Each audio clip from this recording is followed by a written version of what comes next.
Signal gasoline. Let every traffic signal remind you you do go farther with Signal. Yes, you do go farther with Signal.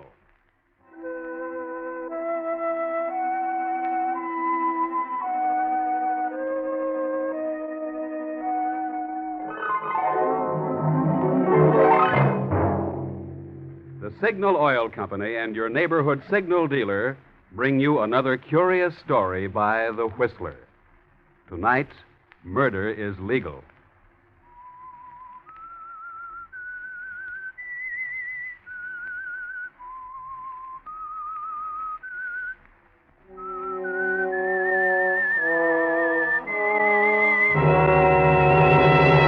I am the Whistler, and I know many things, for I walk by night.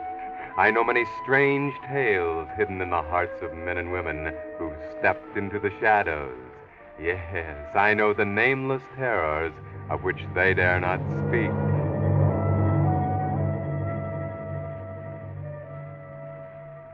This is the Strip, playland of Hollywood. Here are the most elegant gaming houses and nightclubs in the Western Hemisphere. Here are the sumptuous apartments of the great and near great, the idols of 1,000,000 adolescent girls.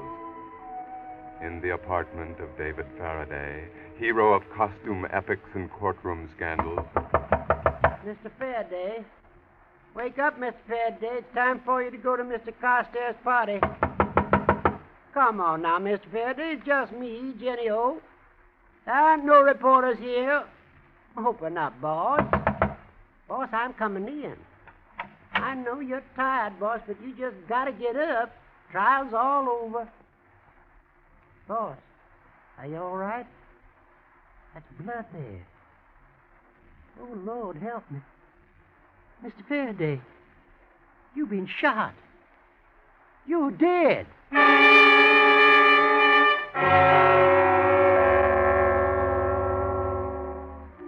Yes, in the elegant apartment of David Faraday on the Sunset Strip, the body of the screen's swashbuckling hero grows colder.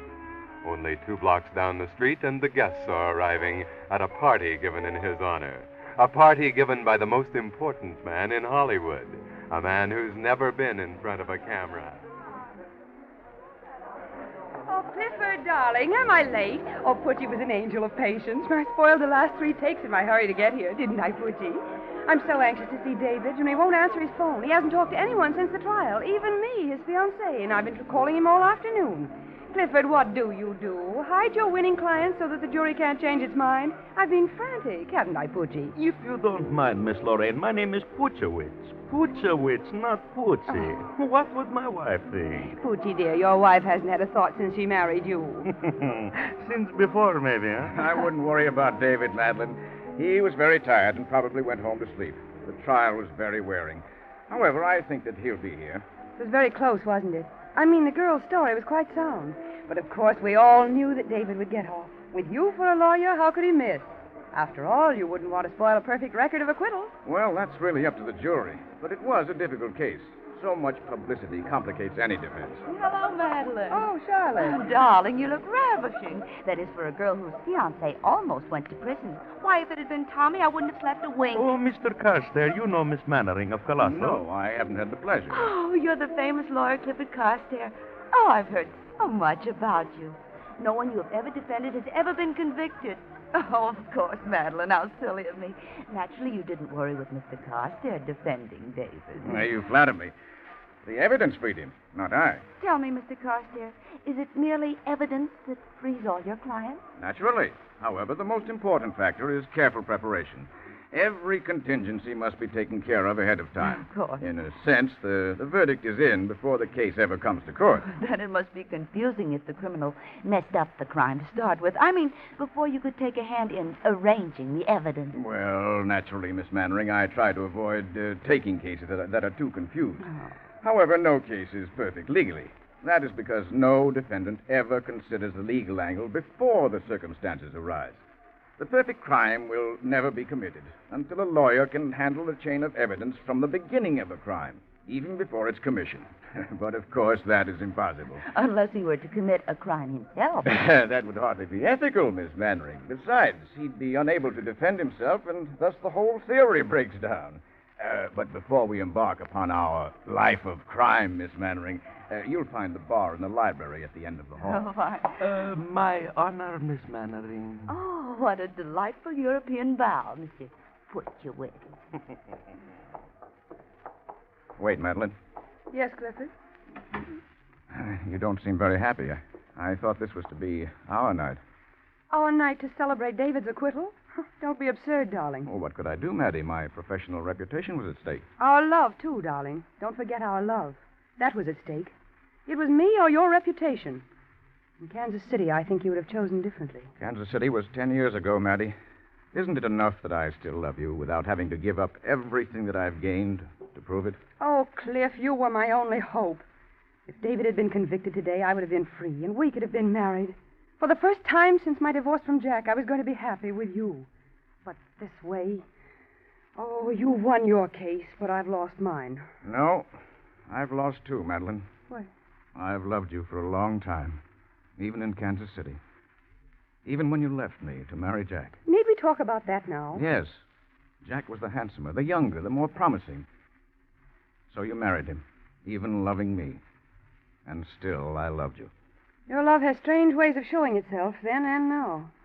You set yourself out to break my husband. You had him disbarred, ruined his career. Was that love? Well, I knew you'd leave him after he was no longer a shiny new prize. I didn't leave Jack. He left me. After the automobile accident, the night you had him disbarred. He said he didn't want me to be saddled with a cripple, so he just disappeared. I couldn't come back to you then. That would have been crawling, and I won't crawl for any man. But you'd crawl to David to save your career, to keep your beautiful face in front of the public. That's something else.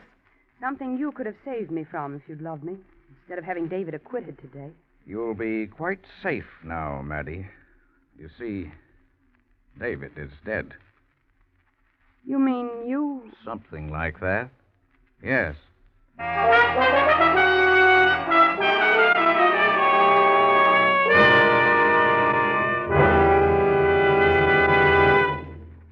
With the prologue of Murder is Legal, the Signal Oil Company brings you another of the strange tales of the Whistler.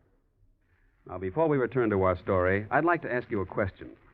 Are you planning on repainting your car before the day arrives when you can replace it with a new one? If you're like most motorists, your answer is not if you can make the present finish last out the duration. Well, right there is where your Signal gasoline dealer can be of real service to you. He now features the famous Venus one-application auto polish. In one easy operation, Venus removes dingy road film to bring out the true color of your car, and then leaves the renewed finish sparkling under a protective glaze of carnauba and ozosirite, the hardest and most waterproof waxes known to science. Made by the Whiz Company, nationally famous for finer quality automotive products, Venus Polish is just one of your Signal dealer's complete line of Whiz items to make your car look and run better longer. Next time you're at your neighborhood Signal gasoline dealers, look over his Whiz products. You'll find motor rhythm, metal polish, car wax, radiator cleaner, upholstery cleaner, and many other upkeep items. Like all your Signal dealer services, Whiz products have proven their ability to help your car last longer and go farther. And now, back to the Whistler.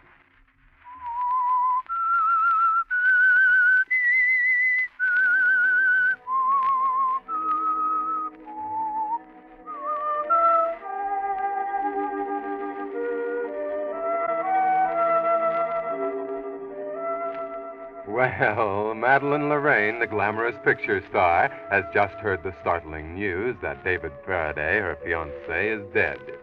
What makes it more startling is the fact that Clifford Carstairs, the famous lawyer, has practically admitted to her that he murdered David, his client. It's so funny. Did you understand me? Yes, Clifford, darling. David has been murdered. Well, I thought you'd be pleased, but... Oh, I am, darling. I am. It's just that it's so funny. So horribly funny. You wouldn't risk losing a case, but you'd risk this crime. Oh, you're a born comedian, Cliff. Butchie should hire you. Stop it, Madeline. Why? Don't people laugh when they're happy?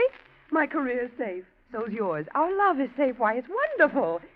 But what about the police? You and me. Are we safe, too? Yes, I think so.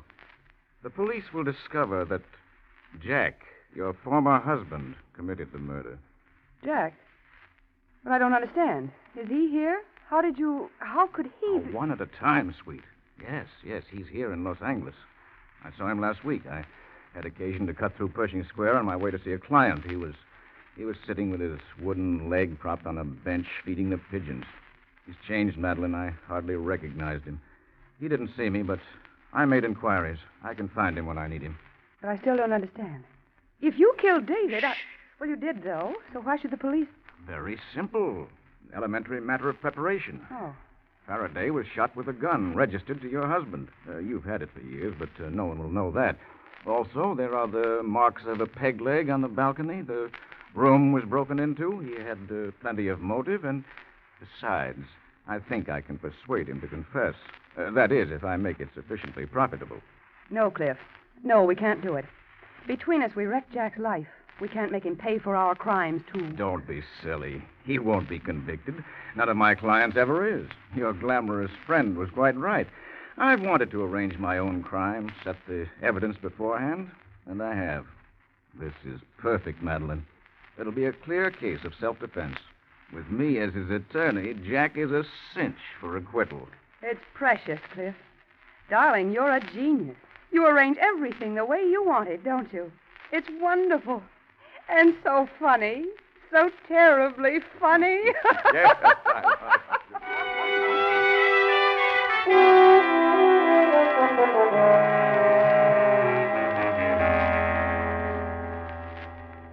Yes, you've planned the perfect crime, haven't you, Mr. Carstairs? Madeline thinks it's very funny. Funny and clever, Mr. Carstairs. Yes, Madeline Lorraine's husband, her first husband, that is a cinch for acquittal. That is, if he cooperates. And he will. Won't he, Mr. Carstairs? You know he will. Hello, Jack. Sit down. Glad to see you again. I'll bet. You were pretty sure of me, weren't you, Carstairs? Pretty sure I'd come when you sent for me. You came, I see. Ah, the great Carstairs wins again. Someday you'll overstep yourself like I did. I'm waiting.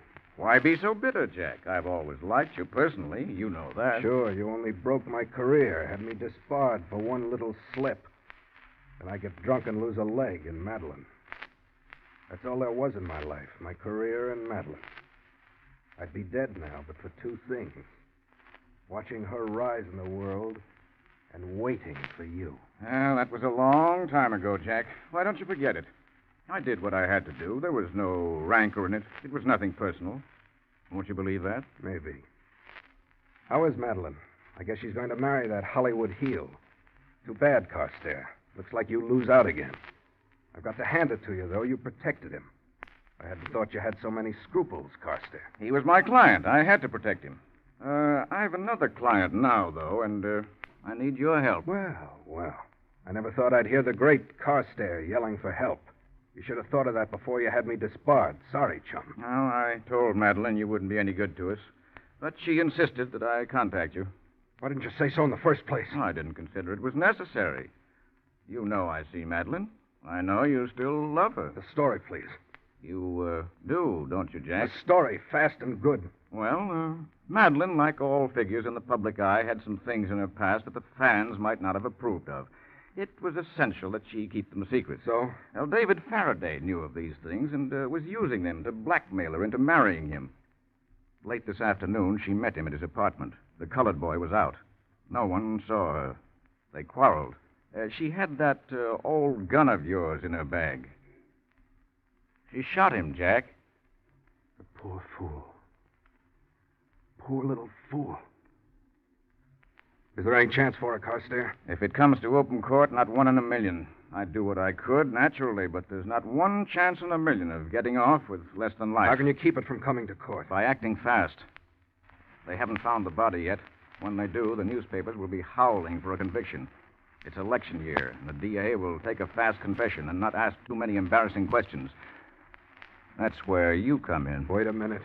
I'm not burning for anyone else's murders, wooden leg and all. I'm not asking you to burn for it, Jack. You see, I know this DA. He won't even fight a self-defense plea if it looks good at all. With Maddie, there's too much supplemental evidence. They'd have to make it second degree. With you, it's a cinch. I'm Faraday's lawyer. My dictaphones will show his reactions to your being in town, how he wanted to send for you, how he was afraid of you. Clear-cut self-defense.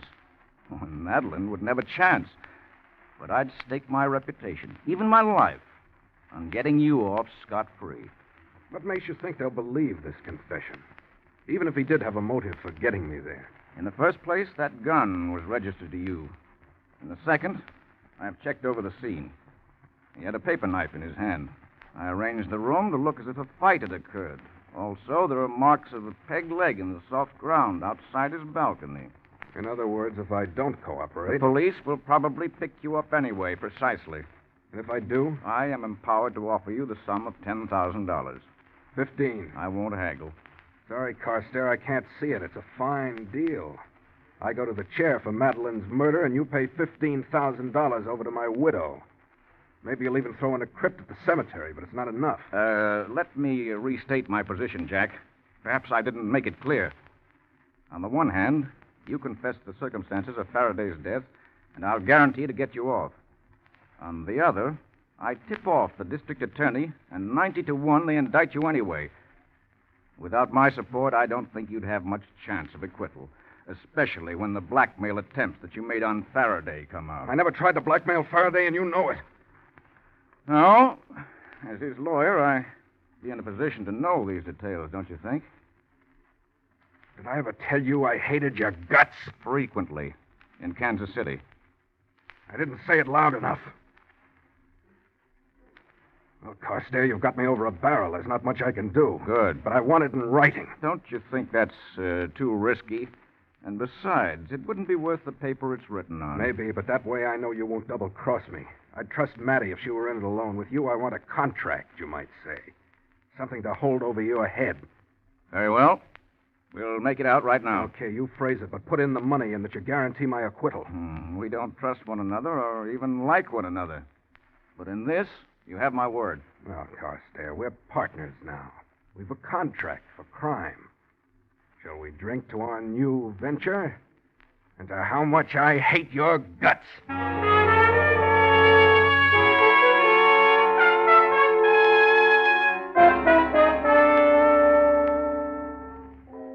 Yes, a good legal partnership. Practically a corporation, if you add Madeline. And 3 such brilliant people, too. They're sure to make a go of it, wouldn't you say? What? Who's there? Quiet, it's me, Jack. Jack. Oh, darling. I mean, it's 4 in the morning, and I have to be on the set at 6. Can't you wait, Jack? I heard what you said the first time. Let me in the French door. Jack. You haven't come near me for 10 years. Tonight I thought maybe you needed me. I do, Jack. I have for a long time. I sent for you often. You never came. I wanted you to have your chance, as I didn't have mine. You've got everything now. You're a big star. You've a fine home, jewels. What more could you want?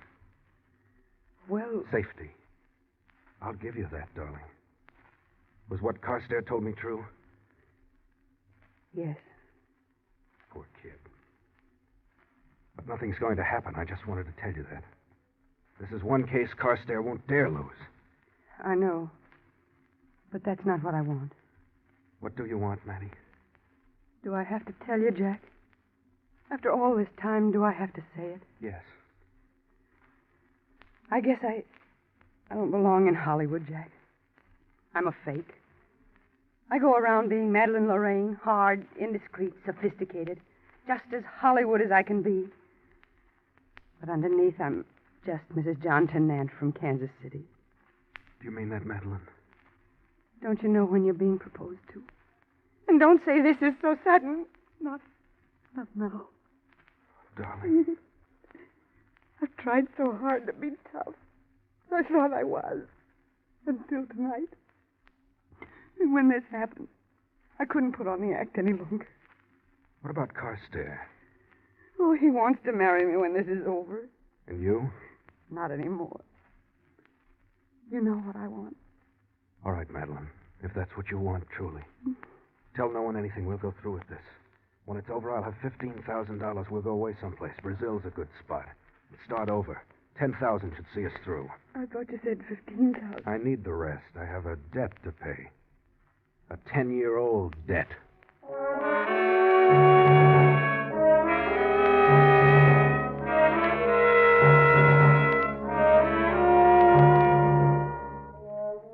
Yes, you'll go through with it, Jack. The papers next morning have the story.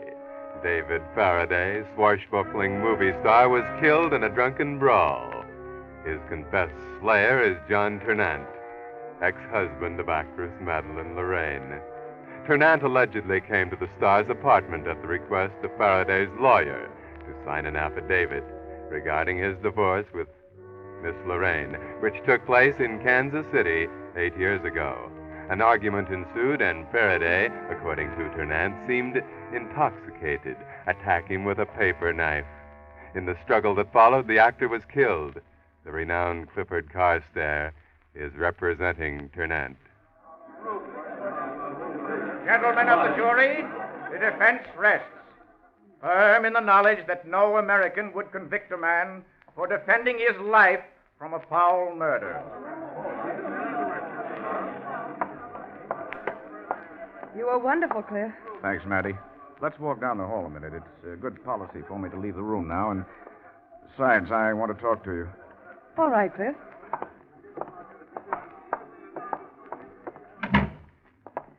Well, Cliff?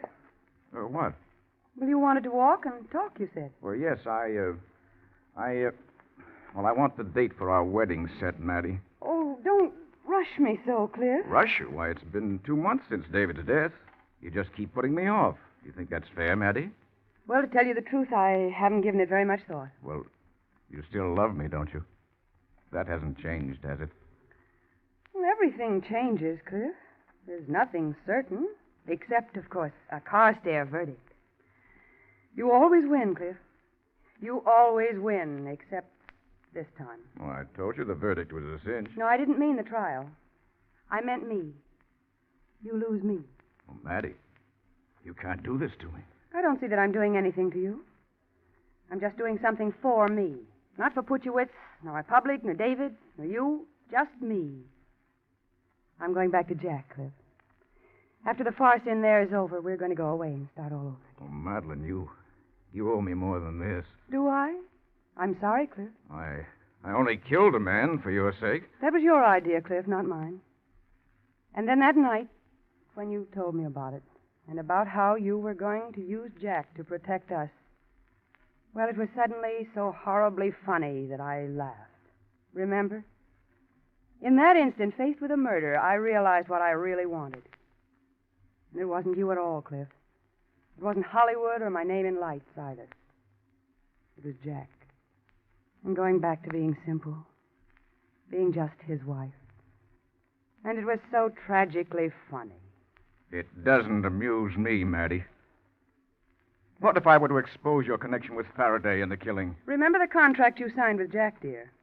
You can't touch him without putting yourself in the chair. As for me, well, I don't want my public anymore. They can think what they please about me. I'm a different woman, Cliff, than the one who came to your party that night. And if I've been foolish, I'll atone for it. And that's my answer, Cliff, and it won't change. I'm sorry. The great Carstairs has lost this verdict.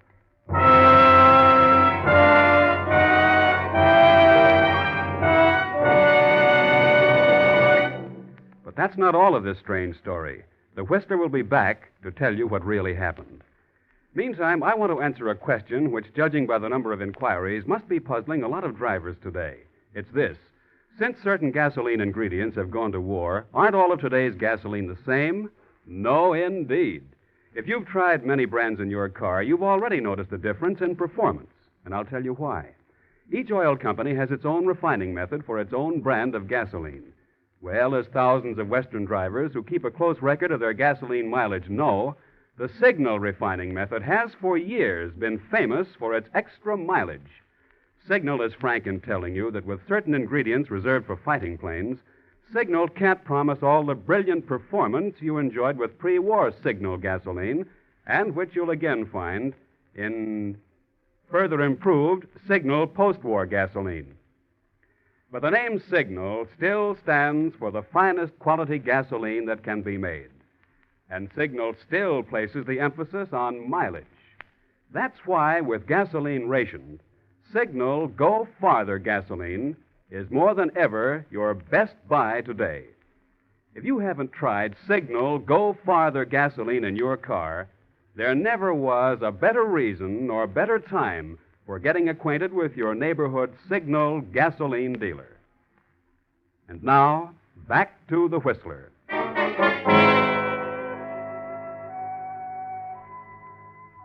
Well, of course, Jack was acquitted. You won again, Carstairs. Everything turned out just as you said it would. Except, of course, Madeline. You killed a man for nothing, but it was a perfect crime.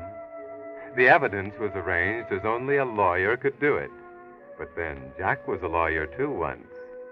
You know what a good lawyer with, shall we say, $5,000 can do, don't you, Mr. Carstairs? 1,000 here and there to the proper people, and a tip-off to the police. You've done it often enough yourself. A frame-up, they call it, don't they? Hello, Carstairs. Remember me, Reynolds, District Attorney's Office? I want to ask you a few questions. Oh, well, sit down. Thank you. Always glad to help you, boys. Good. Then answer this one. Why did you kill David Faraday? What? The colored man says you came in that afternoon. Says you paid him to say he was out. Says he was scared to talk before. Why, that's ridiculous. He wasn't anywhere around. Then you admit you were there. I admit nothing. How about the gunsmith downtown? He says you paid him $1,000 to file that identification number on a gun. You haven't got a chance, Carstairs. I've been framed. It's an open and shut case. Funny, we'd never have thought of it. We got the tip from that guy you forced to confess to the crime. He skipped to Brazil. Afraid we'd make him stand trial for perjury. We wouldn't, though. In our business, we know how easy it is for a smart lawyer like you to frame a guy and force him into a confession. I've been framed, I tell you. It was his gun. Tell that to the judge. Maybe he'll believe you. No, Carstairs. Even you can't talk your way out of this one. Yes, Carstairs. Framed. But in this case, framed for a murder you did commit.